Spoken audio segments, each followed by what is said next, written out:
통쾌 정치 토크쇼 정치 인싸 소개부터 가겠습니다. 네, 안녕하세요. 소영주입니다. 안녕하세요. 박성태입니다. 안녕하세요. 윤석입니다. 안녕하세요. 장성철입니다. 네, 저는 아나운서 이선영입니다. 오늘은 빠르게 광고부터 듣고 오겠습니다.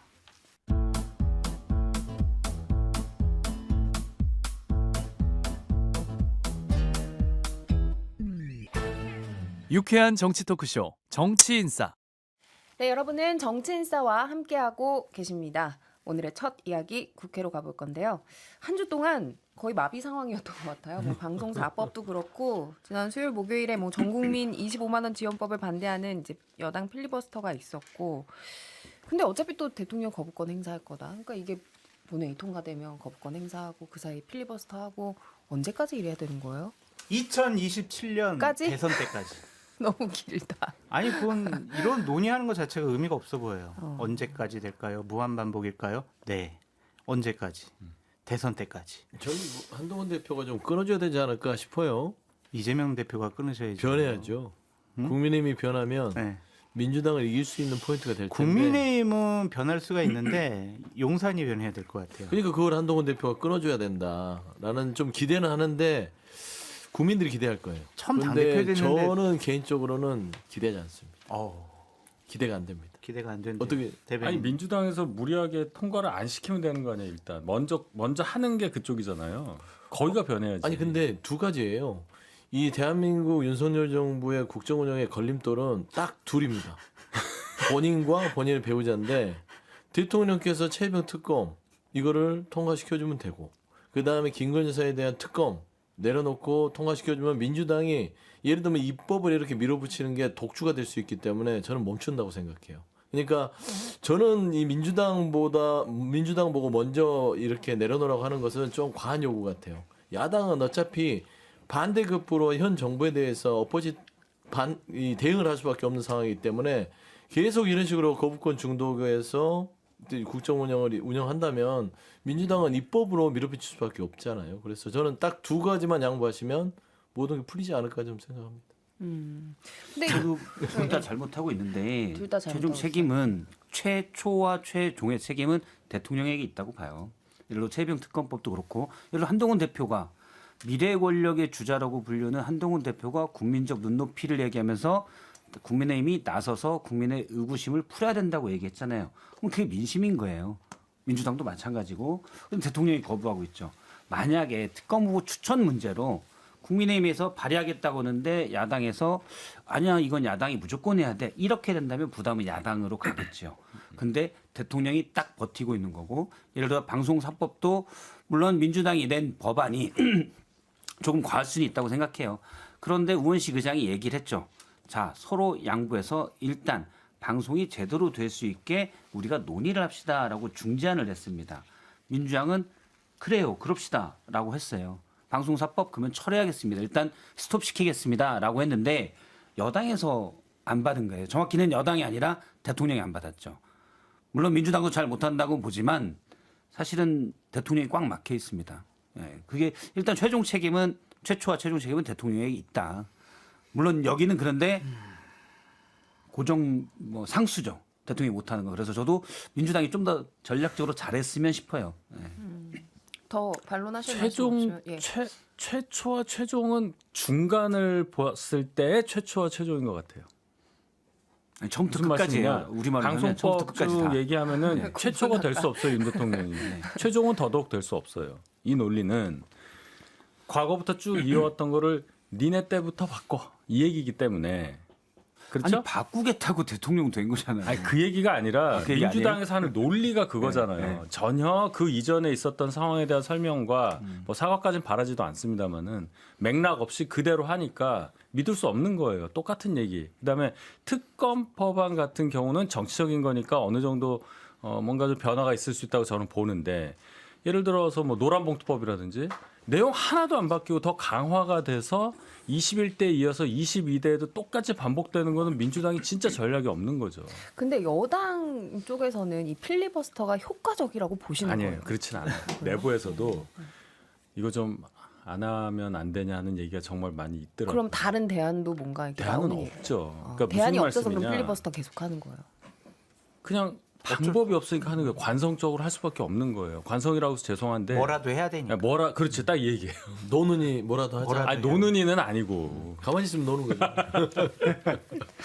그러니까 정치가 실종되고 극한 대립이 계속 반복적으로 되는 것은 여야 다 탓이 있는데 우리 박성태 실장님 말씀하신 것처럼 어쨌든 그런 거 안 하겠다고 바꾸겠다고 한 윤석열 대통령 그리고 처음에 취임하실 때 정치 시작하실 때 정말 아름다운 말씀 많이 하셨거든요. 그때처럼 되면 이런 정치 실종은 없었을 것 같은데 좀 많이 아쉬워요. 그런 부분에 저도 있어서. 기억나요. 그 취임식 방송 그 리포팅하러 갔었는데 제 제일 기억에 남는 단어가 연대였거든요. 네. 근데 네. 저는 한동훈 대표한테 물어보고 싶어요. 네. 이제는 국민의힘이 새로운 지도 체제로 출발을 했으니까 그럼 현재 이 윤석열 대통령의 국정 운영의 스타일이 맞냐? 똑같은 생각이냐? 그러니까 특검법에 대해서는 전향적인 생각을 가지면서 굉장히 뭐 국민과 당심의 어떤 큰 뭐 지지를 받았잖아요. 그러면 이제 김문수 그 고용노동부 장관 후보는 적절하다고 보느냐? 이진숙 위원장의 국민의 눈높이에 맞냐?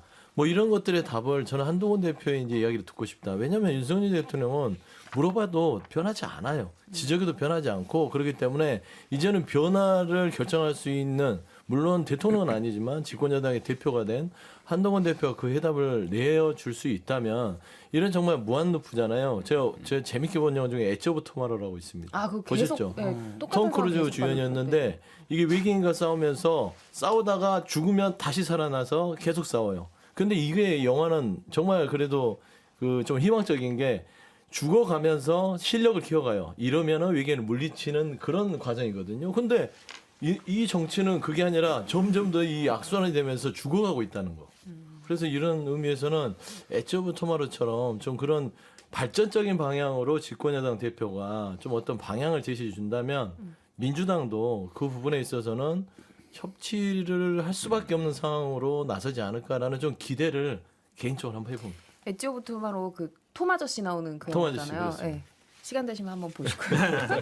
이번 주 국회 법사위에서 정말 시끄러웠어요. 발언이 하나 있었는데 이 발언이 대명사인지 아닌지 한번 판단을 해보시죠. 잠깐 보고 오겠습니다. 국민의힘 의원님들은 위원장석에서 이석해 주시기 바랍니다. 퇴거 명령합니다. 퇴거 명령합니다.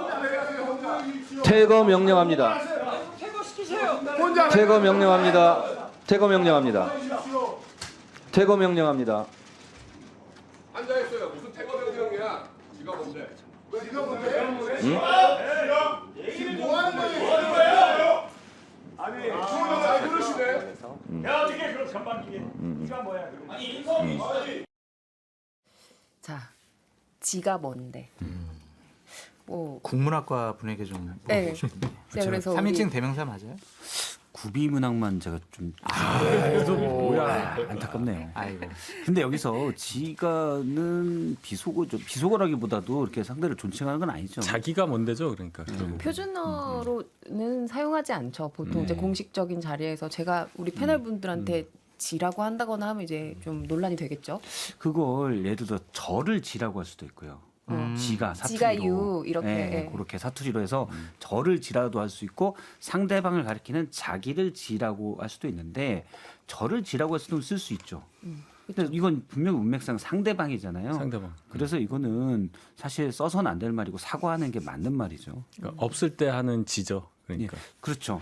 없을 때는 쓸 수 있습니다. 아, 그 당사자가 없을 때 뒤에서 근데 뒤에서. 당사자가 듣게 되면 머쓱해지는 표현이죠. 그렇지, 그렇지. 제가 여기서 앞에서 윤희석 대변인에게 아니 쥐가 이러면 기분 벌써 인상 찡그러지잖아요. 기분 나쁘죠. 아니, 근데 이게 머쓱한 아, 주체가요. 원래 찡그리는 상이에요?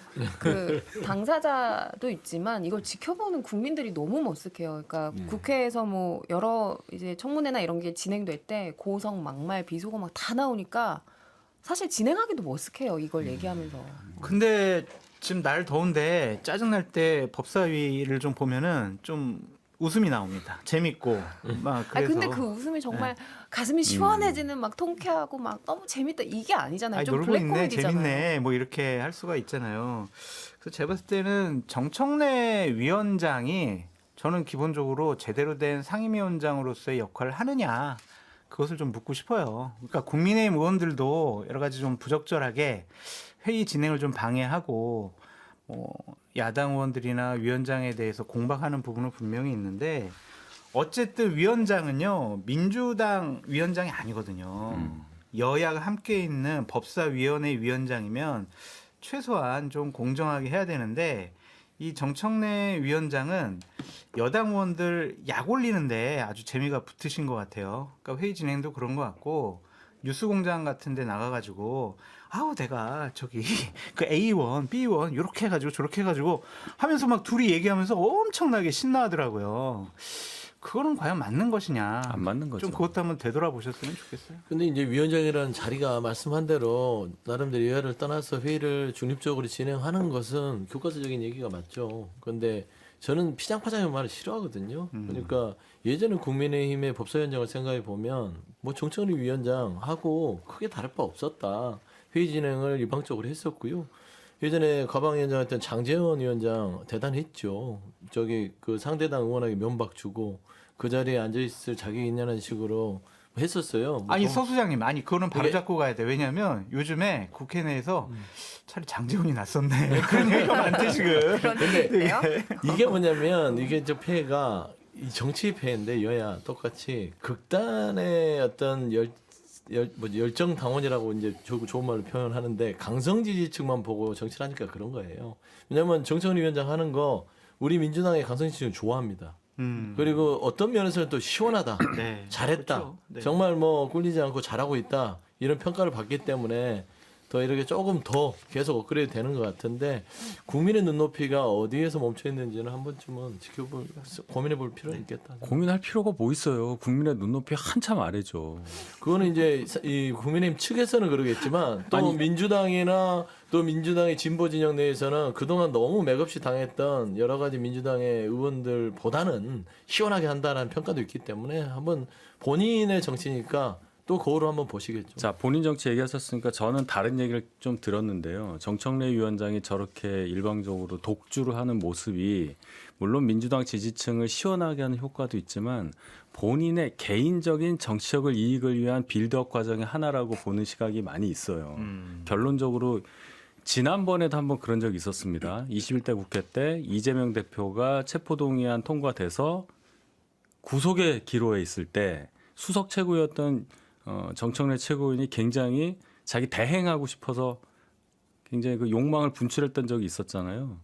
이재명 대표의 유고시에 대비해서 본인이 민주당을 접수하기 위한 하나의 과정으로 이런 일을 하고 있다. 즉 개딸이라고 하는 분들의 전폭적인 지지를 확보한 후에 서서히 당을 접수하고자 하는 거다. 뭐 이런 얘기도 있어요. 근데 좋아요. 개인적인 거를 근데 왜 상임위원장에서 하느냐, 회의장에서 하느냐. 규정을 보면 정청래 의원이 본인한테 유리한 규정만 다 보면서 이렇게 하는 거잖아요. 근데 사회권만 있어요. 잘 보면. 원활하게 사회를 하게 되는 권한만 있는데 뭐 발언을 중지시키고 퇴거하라고 그러고 하는 거가 구체적으로 규정된 건 없는 걸로 저는 알고 있는데 따라서 마이크 끄세요 뭐 이런 거 있잖아요. 개인 마이크 갖고서 그냥 해도 돼요. 제가 보니까 규정상. 그러니까 이런 거에 대해서 만약에 진짜 거기까지 가면 그런 상황도 발생할 수 있는 국회가 돼버린다. 저는 이제 정청래 위원장이 물론 뭐 장기적인 본인의 그런 목표도 있겠지만 기본적으로 스타일이에요. 옛날부터 계속 그래왔고 그런데 앞서도 얘기했지만은 기본적으로는 대통령이 국정 운영을 하는 방식 저는 점수를 준다면 뭐 25점 요 정도라고 봐요. 여러 가지. 25점이요? 예, 25%. 좀 많이 줬나요? 꽈락이 40점인데. 25점 정도. 왜냐면 저희 뭐 최근에 장관급들 되는 분들도 보면 알고 부동산 문제 해법, 의료 전 의대 문제 해법 보면 국정 운영을 정말 못해요. 그런데 자 여긴 지금 그래서 많은 국민들이 못한다고 규정을 했습니다 이미.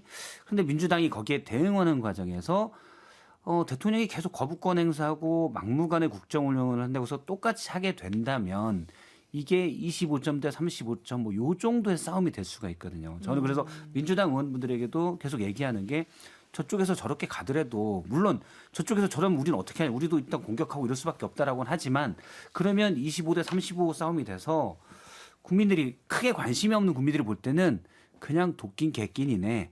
요렇게 보기가 십상이거든요. 그래서 오히려 좀 더 민주당이 높게 가면 여기 25점일 때 여긴 60, 70점이 되니까 이거는 당연히 좀 더 신뢰를 가게 되는데 이쪽에서 예를 들어서 뭐 권투를 하면 이쪽에서 갑자기 꼬집고 문다고 해서 같이 꼬집고 싶죠. 물고 싶고. 근데 같이 물어버리면은 사실은 일단 동물 싸움이 되잖아요. 그리고 이제 아주 관심 없는 사람보다 누가 먼저 잘못냐를 떠나서 관심이 아주 많지 않은 사람이 볼 때는 똑같이 싸우네 이렇게 보기가 쉬워서 저는 전략적으로 민주당이 좀 그렇게 안 갔으면 좋겠다. 근데 항상 근데 일단 책임은 대통령이 있다. 근데 여기는 무수하게 얘기했지만 안 변하잖아요. 심지어 총선 참패를 했는데도 안 변하잖아요. 그래서 일단 포기.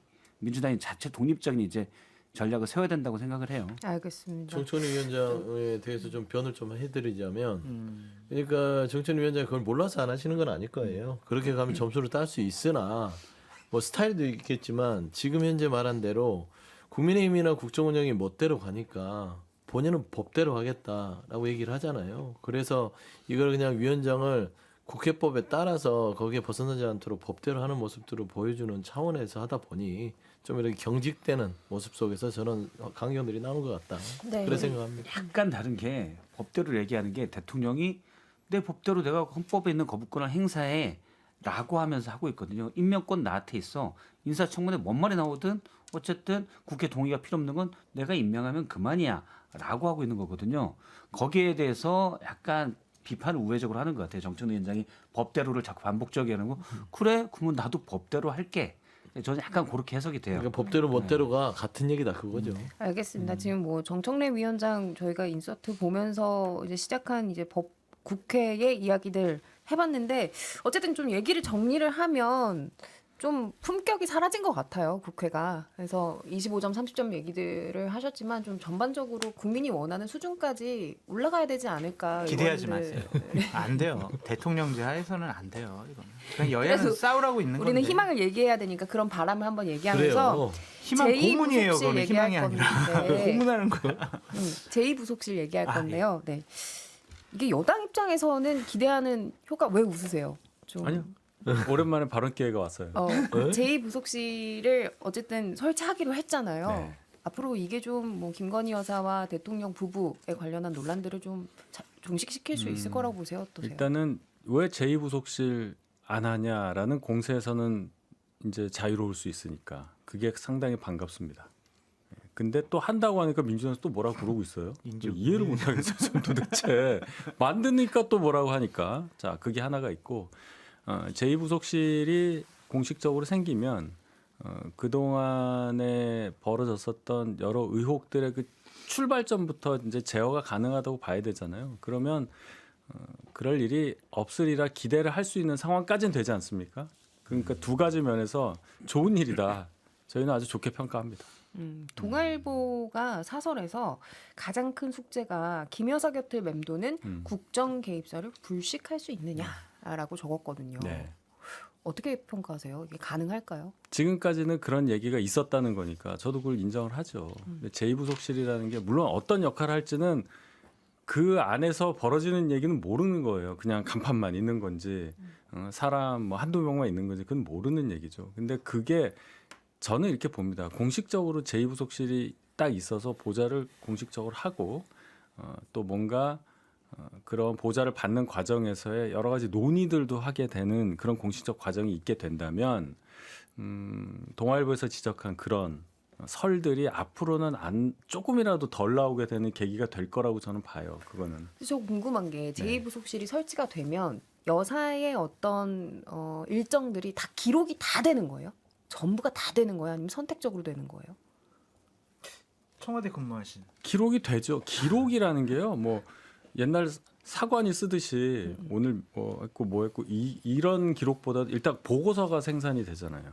그게 남죠. 국가 기록물. 그럼 이제 우리가 사후에 평가를 할 수 있고 뭐가 뭔가. 잘 됐고 잘못됐는지를 예를 이야기할 수 들어서 있는 토대가 생기는 국회에서 거네요. 민주당에서 정청래 위원장이 제출하세요 하면 제출할 수도 있는 거잖아요.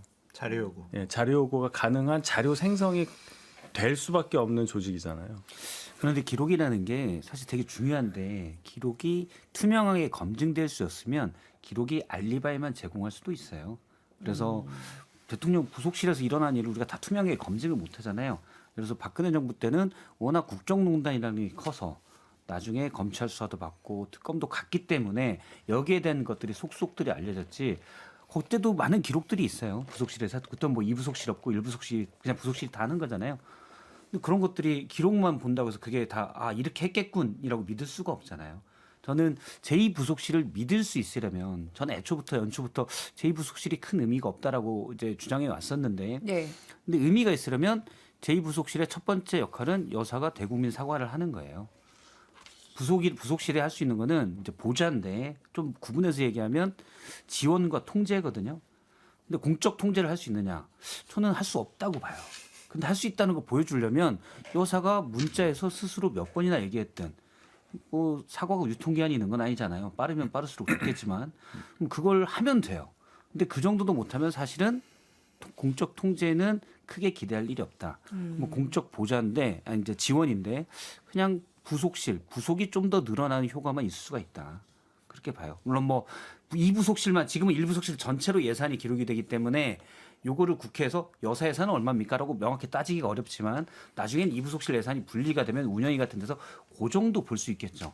근데 그 안에서 벌어지는 일을 사실은 검증은 페이퍼 몇 개 빼고 못하기 때문에 큰 의미는 없을 수 있다. 그럼 적어도 이제 어느 정도 의미가 있으려면 이 제2부속실에 대한 신뢰성 문제는 결국 김 여사의 사과로부터 그럼요. 출발한다 이런 말씀을 해주셨고 사과하고 아니더라도 뭔가 바뀐 모습을 보여줘야 되는데 행사는 몇 군데 뭐 약자를 돕는 이런 행사는 몇 군데 더 가겠죠. 부속실 놀 수 없으니까 그런 일정들 좀 만들겠죠. 근데 그것도 물론 의미는 있겠지만 정말 질적인 변화가 이루어졌다면 보여주려면 이전과 다른 여사의 모습이 보여야 되는데 아주 많은 기회가 있었음에도 대통령 여사가 이제 그런 모습을 안 보였기 때문에 관성에 대해서 신뢰를 할 수가 없는 거죠. 그러면 그 대통령실 분위기가 갑자기 이제 설치 쪽으로 바뀐 이유도 좀 궁금하긴 한데 광고를 듣고 와서 요 얘기는 이어가도록 하겠습니다. 광고 듣고 오시죠.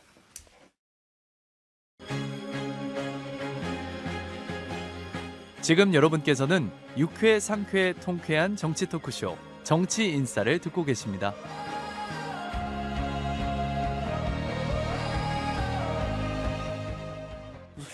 없잖아. 자, 대통령실이 제2부속실을 설치하기로 했다는 이야기를 하고 있었는데요. 대통령실 분위기가 왜 바뀌었는지 그리고 첫 번째 임무는 뭐가 돼야 될지 좀 계속해서 얘기를 나눠보도록 하죠. 장 소장님. 설치 쪽으로 바뀐 이유는요. 김건희 여사가 설치해도 괜찮겠어. 설치해라고 허락을 했으니까 설치가 된 거죠. 취재된 거예요? 아이, 감으로? 그 용산의 상황. 얘기를 이렇게 자꾸 이렇게 내밀한 듣다 거 얘기하면 보면. 안 돼요. 제가 하는 얘기는 다 맞아요. 그래요? 아니 왜냐면 김건희 여사가 네. 만들지 마요 나 싫어요 진짜. 그럼 이거 어떻게 만들 수 있겠어요. 그래서 결론적으로 최종적으로 김건희 여사가 오케이 허락을 했으니까 만든 거다라고 저는 말씀을 드리고 첫 번째 임무는 저는 두 가지라고 좀 말씀드리고 싶어요. 그러니까 어른들 제가 많이 좀 모셔보니까 다른 데서 막 얘기 듣고 막 이거 한번 해봐 저거 한번 해봐 이 일정 잡아봐 저 일정 잡아봐 막 이러거든요.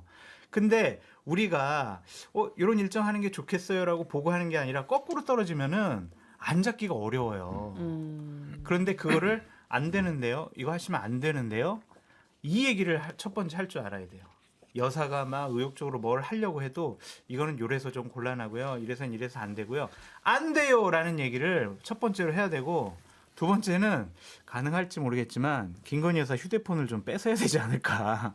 전화 못하게? 그런 생각이 듭니다. 아니 왜냐하면은 지금 김건희 여사와 관련된 사건 사고가 김건희 여사의 개인적인 문자 주고받기부터 시작된 거잖아요. 부속실에서 아무리 정밀하게 여러 가지 일정과 메시지를 한다고 한들 여사께서 또 이제 휴대폰으로 사적인 인물들과 통화하고 문자 나누면은 그게 또 폭로가 되면 이 부속실 왜 만들었어? 너희들 하는 역할이 뭐야? 이런 비판 나올 수밖에 없거든요. 그래서 저는 여사님 휴대폰을 좀 빼드시는 게 어떨까 그런 생각이 좀 듭니다. 안 되는 것만 얘기하시는 거 같아요. 불가능해요. 불가능한 일을 얘기하시는데 그러니까 네. 그러니까 보니까 저도 장소님 말에 동감하는 건 예전에 우리가 한번 얘기가 나왔을 거예요. 그 전당대회 기억하시죠? 국민의힘 당시에 이제 각 후보들이 이부속실 설치 필요하다 얘기를 했었고 그 어디 언론사에 단독 보도했는지 모르지만 대통령실 관계자 발로 무슨 소리냐? 뭐 이부속실은 무슨 이부속실이야? 이런 얘기가 흘러나왔어요. 그러면서 그때 이게 용산의 의중인지 한남동의 의중인지 그때 우리가 추구를 했었는데 맞아요. 이부속실에 대한 부분들에 있어서 용산이 한남동에 허락을 받은 거죠. 윤허를 받은 것인데 결국엔 저는 이부속실 설치 부분에 있어서는 잘했다고 봅니다. 뒤늦었지만 그거 필요했고 진즉했어야 돼요. 그런데 이 윤석열 대통령이 이 부분을 계속 입버릇처럼 할 거예요 하다가 계속 미뤄왔잖아요. 그리고 이제서 하는데 그러니까 민주당에서는 방탄용이라고 할 수밖에 없어요. 지금 상황 자체가 디올백 수사 그 검찰에서 치욕적인 출장 수사를 했잖아요. 이거 무혐의를 내주기 위한 하나의 그냥 어떤 뭐 빌미? 어떤 방탄? 그러니까 국민들한테 내세우는 거죠. 앞으로 잘할 테니까 이 부분 이제 좀 털어주세요. 털기 위해서 설치한 거예요. 이부속실 이제 설치됐고 관리 받을 거고 김건희 여사 그런 일 없을 테니까 우리가 이 부분에 있어서 과거는 잊읍시다. 앞으로 잘하겠습니다. 저는 그러기 위해서 설치를 하지 않았냐라고 민주당에서 비판할 수밖에 없어요. 근데 저는 제가 늘 비유하는 바가 뭐냐면 몸을 씻지 않고 우리가 땀을 흘렸는데 옷만 갈아입은다고 해서 이게 사람이 바뀌느냐? 그렇지 않거든요.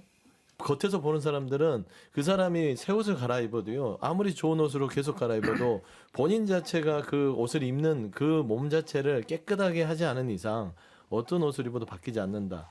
그게 아까 장소님 얘기했듯이 휴대폰을 뺐고 그다음에 이런 일을 하지 마세요라고 직언할 수 있는 그런 구조가 되느냐. 저는 아니고 껍데기만 왔다라고 봅니다. 결국에는 김건희 여사가 털고 가야 돼요.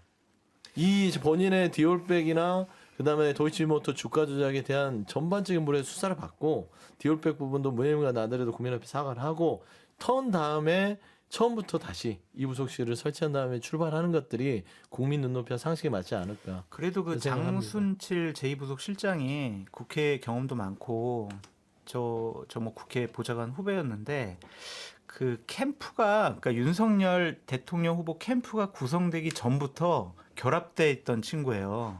그래서 대통령 부부의 신뢰가 좀 각별한 분이거든요.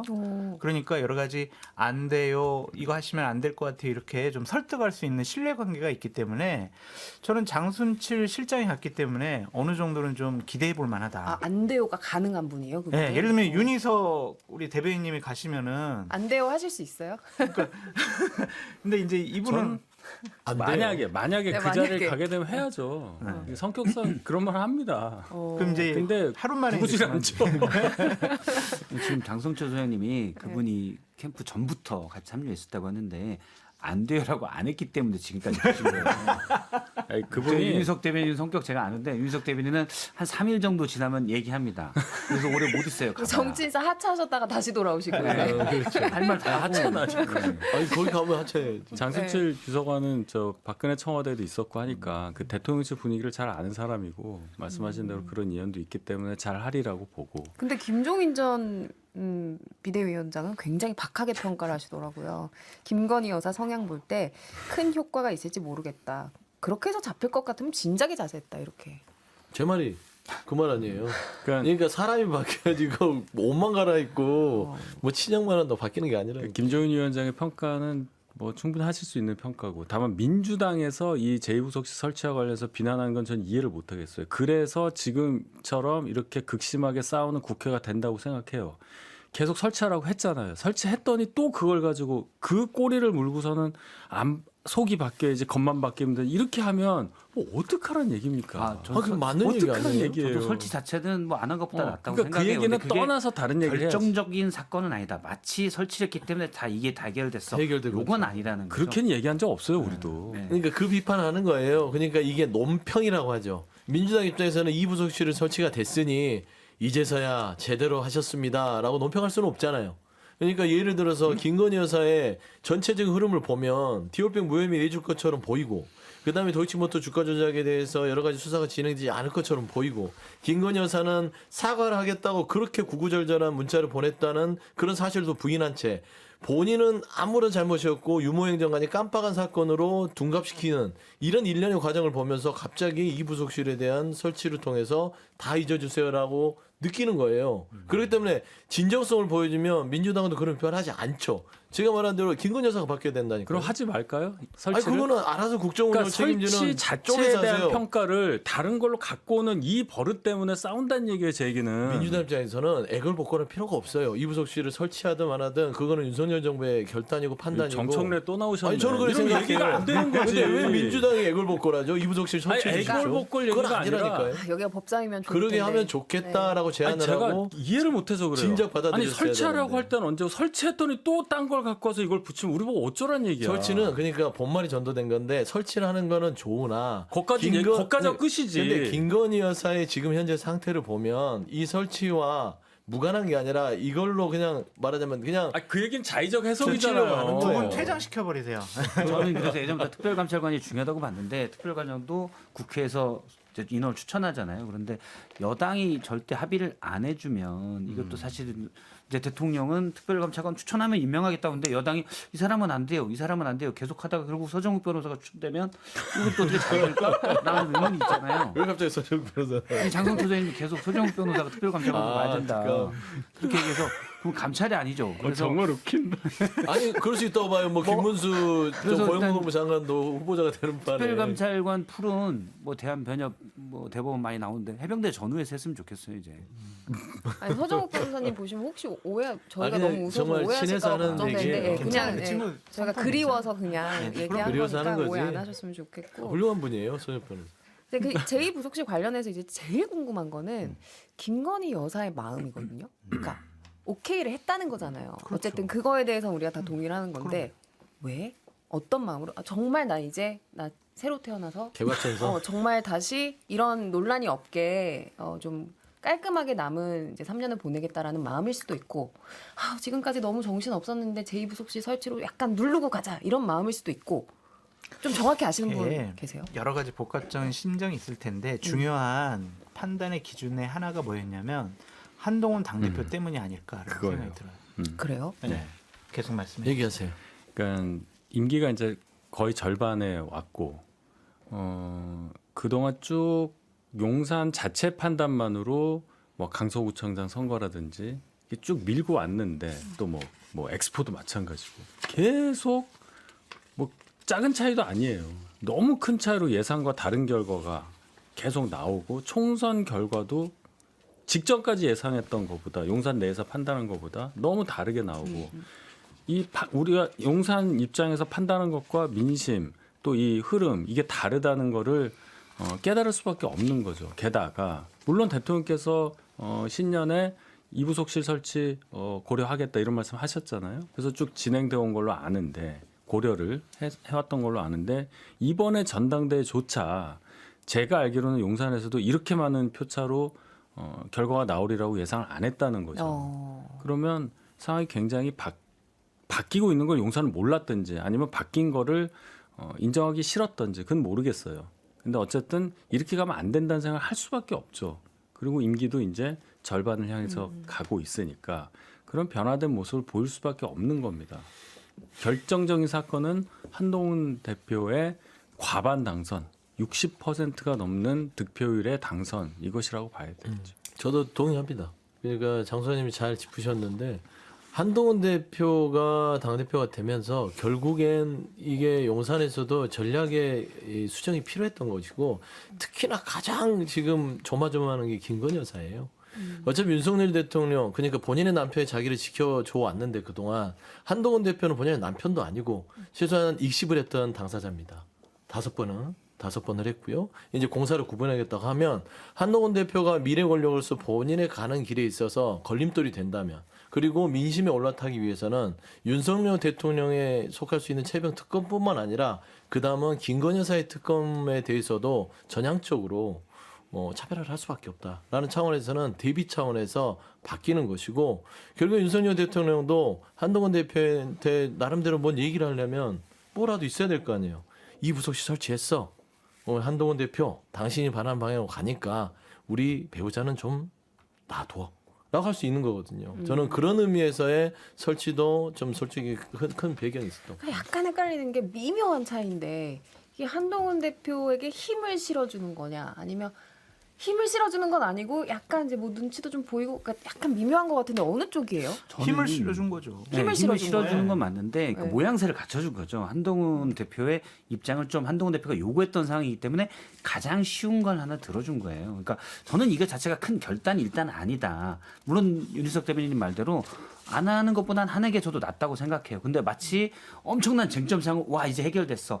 그럴 만한 건은 아니라는 거죠. 왜냐하면 2월에 이미 대통령실도 추진을 했었어요. 근데 이게 안 된 건 아마 제가 볼 때는 대통령 스타일상 그러니까 형식적인 걸 별로 안 좋아해요. 굳이 뭐 그거 있어야 돼 거추장스럽게? 아니 그게 뭐 있다고 해서 뭐가 바뀌어? 저는 사실 대통령도 그렇게 생각했을 거라고 보고 근데 한동훈 대표가 된 마당에 그래 뭐 그렇게 했으면 해. 이렇게 된 거라고 그냥 간단하게 우리가 국물 있는 요리 먹을 때 앞치마 할까 말까 그 정도 차원이라고 생각해요. 그렇게 가벼운 고민이에요. 네. 저는 크게 이게 의미 있는 거라고 보지 않고 고민인데? 일자리가 좀 늘어난 건 있겠죠.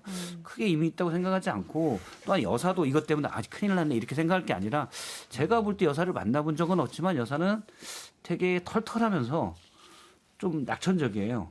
그래서 일 시킬 사람이 늘어났네. 그러면 어디 또 이런 행사도 내가 한번 해볼까?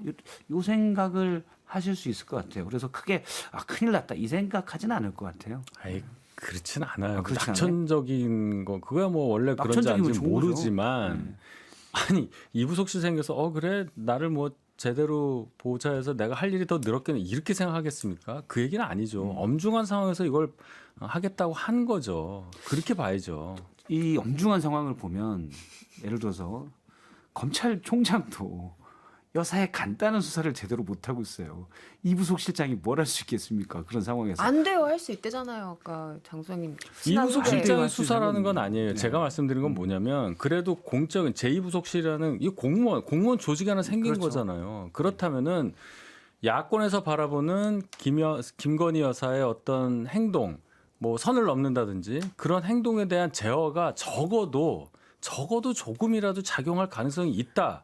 그런 면에서 긍정적으로 볼 수밖에 없는 거잖아요. 부정적인 이유는 하나도 네. 없어요. 근데 이걸로 뭐 다른 걸 덮으려든지 여기서부터는 자의적 해석이다. 그러니까 설치 자체는 환영할 만한 일이고 평가받을 만한 일이다. 이걸로 끝나는 거예요. 네. 근데 알겠습니다. 그냥 뭐 이런 많은 얘기로 국물 없는 뭐 음식 뭐 이런 얘기 나오니까 제가 어디까지 얘기를 해야 될지 모르겠습니다. 솔직히 다 얘기해 얘기해서. 주세요. 뭔가 알고 있는 게 있으시면. 네, 뭘 알아요, 제가. 아무튼 네. 제2부속실이 얼마나 제 역할을 할지는 정말 많은 눈들이 지켜볼 것 같아요. 그러니까 앞으로 계속해서 좀 지켜보도록 하고 인사 얘기를 또 해봐야 될 것 같아요. 논란이 됐었던 게 윤석열 대통령이 지명한 고용노동부 장관 김문수 경산노위 위원장 그리고 이제 방송통신위원장 이진숙 전 대전 MBC 사장 그리고 민영삼 한국방송광고진흥공사 사장 세 인물의 공통점이 있는 것 같아요. 네, 극우죠. 응? 극우. 그러니까 우파 중에서도 극으로 치우치신 분들을 주로 인선을 했고요. 민주당 입장이 아니더라도 국민들이 봐서도 이게 좀 합리적 보수라고 보기는 쉽지는 않을 것 같아요. 김문수 경산노 위원장 자체 저는 이 고용노동부 장관으로 앉히는 걸 보면 이 윤석열 대통령이 이 국정 운영을 생각을 가지고 하느냐 아니면은 뭐냐라는 생각을 넘어서서 몽리를 부리는 것 같아요. 그냥 야당하고 싸울 수만 있으면 되지 노동개혁이나 노동정책에 대해서는 아예 그냥 다 무시버렸구나. 김문수 이 경산노 위원장 전 위원장님 어떤 얘기를 했습니까? 불법 파업하는 세력에게는 손해배상이 상책이다. 이런 인식을 가지고 있는 분이 고용노동부 장관을 한다고요? 말이 됩니까? 노동부 장관은요 기본적으로 노동을 담당하는 겁니다. 이 사회에 있는 노동약자들에 대해서 어느 정도 그분들에 대한 어떤 방패막이 돼주고 그 다음에 건전한 노사관계를 이끌 수 있는 생각을 가져야 되는데 한쪽으로 치우치잖아요. 기업들 아주 좋아할 거예요. 앞으로 불법 파업하면 손해배상 그냥 막 먹여가지고 그냥 아무 소리 못하게 하는 장관이 왔구나. 이제 우리 세상이 됐고 노동자들은 말하자면 부당한 대우를 기업한테 받아도 현장에서 목숨을 잃거나 아니면 뇌쫓김을 당하거나 급여를 받지 못하거나 그래도 어디 하셔야 할 수 없는 그런 노동시장의 어떤 구조에 처할 수 있다는 점에서는 매우 윤석열 정부의 희망을 볼 수 없고요. 저는 그래서 윤석열 정부의 이제 뭐 변화는 저는 기대하지 않습니다. 앞서도 얘기했지만 결국에는 윤석열 정부가 이런 인사들을 임명하는 걸 보면서 한동훈 대표가 어떻게 하느냐. 저는 그게 결국에는 국민의힘이 사느냐 죽느냐의 그 포인트에 섰다라고 봅니다. 김문수 신임 장관의 장관 지명자죠. 발언 하나하나를 가지고 평가를 하게 되면 많은 얘기를 할 수밖에 없을 거예요. 이분의 이제 삶의 과정이 굉장히 극적이잖아요. 네. 제가 볼 때는 경산의 위원장을 쭉 하셨고 본인이 노동자 시절을 겪었던 분이기 때문에 충분한 이해를 갖고 있다. 그리고 경륜도 있다. 그런 차원에서 임명한 걸로 보이고 불법 행위하는 부분에 대해서 손해배상이 따라야 한다는 건 대원칙이에요. 그것을 어느 정도로 감경해야 하느냐, 어느 정도로 참작해야 되느냐, 그걸 너무 과도하게 얘기한 게 노란봉투법 아니에요.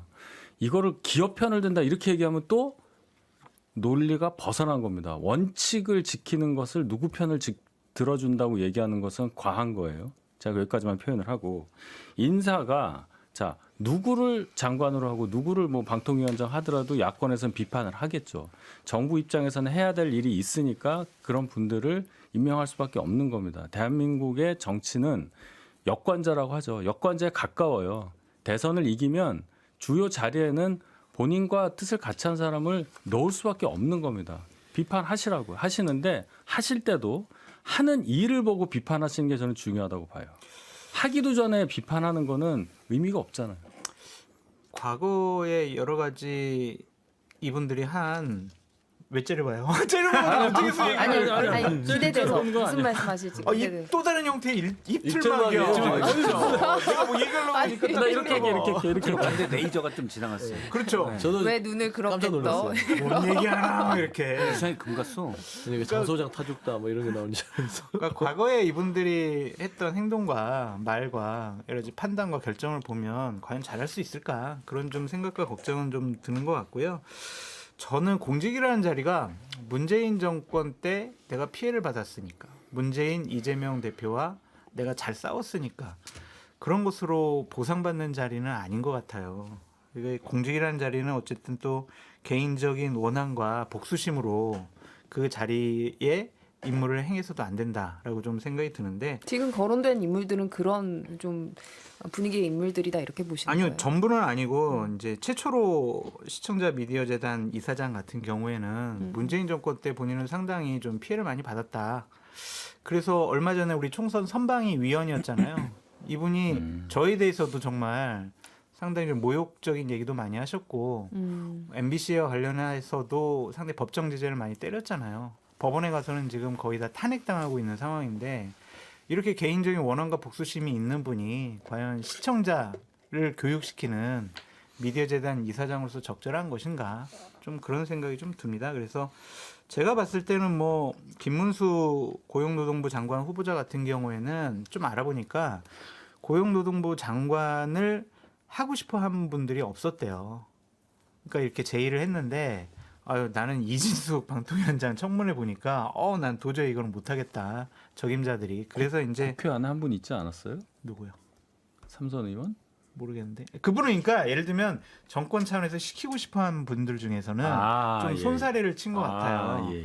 그래서 어쩔 수 없이 그냥 김문수 경산의 위원장을 지명한 것 같은데 문재인 정권 때 이런 분들을 이제 지명을 하고 임명을 했으면 과연 국민의힘 쪽에 계신 분들이 아이고 잘했네 적임자네 좋은 선택이네 이렇게 하진 않았을 것 같아요. 그래서 이걸 가지고 평가를 받고 다음번 지방선거 대선 때 국민들이 저 사람들한테 권력을 맡겨보니까 제대로 공정하게 객관적으로 잘하네 이렇게 생각하지는 않을 것 같아요. 그러니까 그래서 저는 상당히 걱정해요. 장소님 얘기하셨지만 저도 그런 얘기를 듣기는 했었어요. 이게 대통령과 정말 뜻이 같아서 이렇게 원활하게 지명된 인사들이 아니라 할 사람이 없다는 거예요. 지금 아무도 안 하고 싶어한다 이런 자리들을. 근데 할 사람이 없다고 해서 저 시켜주면 잘하겠습니다. 차라리 뭐 하고 장성철 싶으세요? 소장님을 저요? 시키는 게 좀 맞다고 방송통신위원장? 저 제2부속 실장하면 저 진짜 잘할 것 같아요. 정말 제 여사님에게 과거 이거 여러 가지 아니오라고 얘기하면서 절대 안 하고. 이제 대표실 집권여당 대표실 부시장도 했기 때문에 잘할 것 같긴 한데 오래 못할 것 같아요.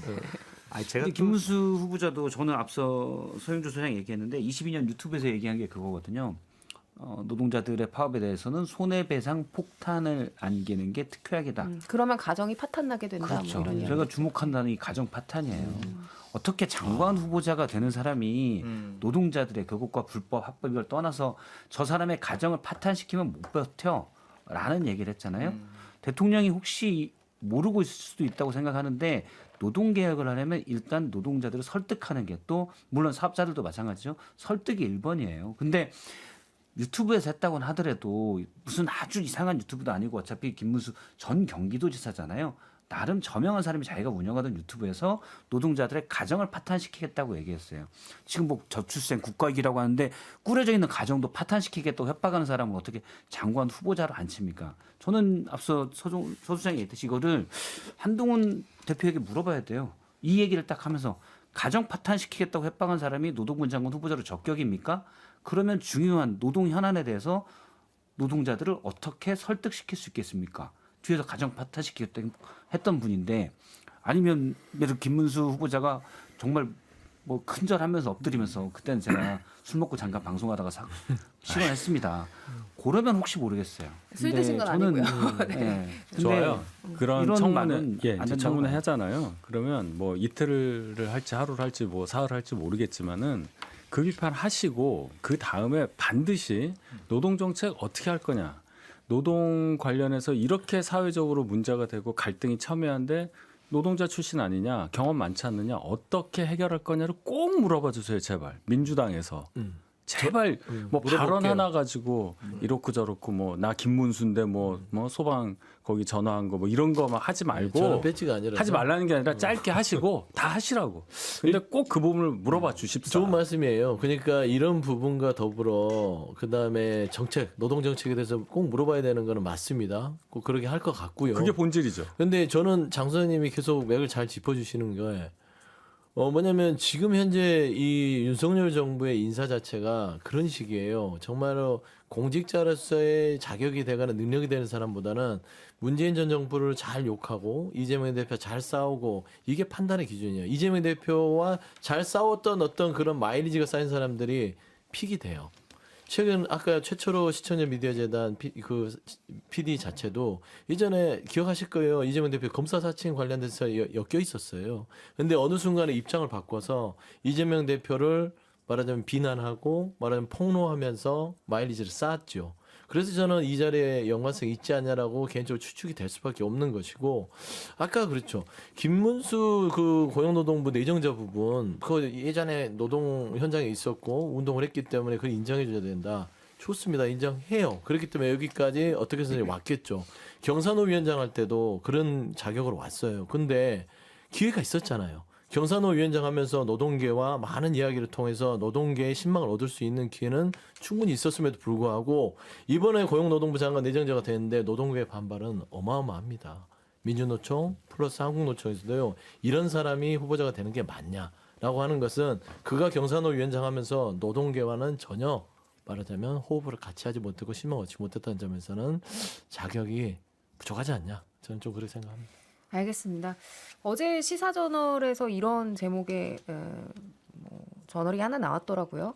3년 전에 윤석열 대통령 후보 시절에 이런 말씀하셨대요. 이념은 낡은 정치다. 여기에 대한 여러분의 평가가 있을 것 같고요. 광고 듣고 다시 오겠습니다.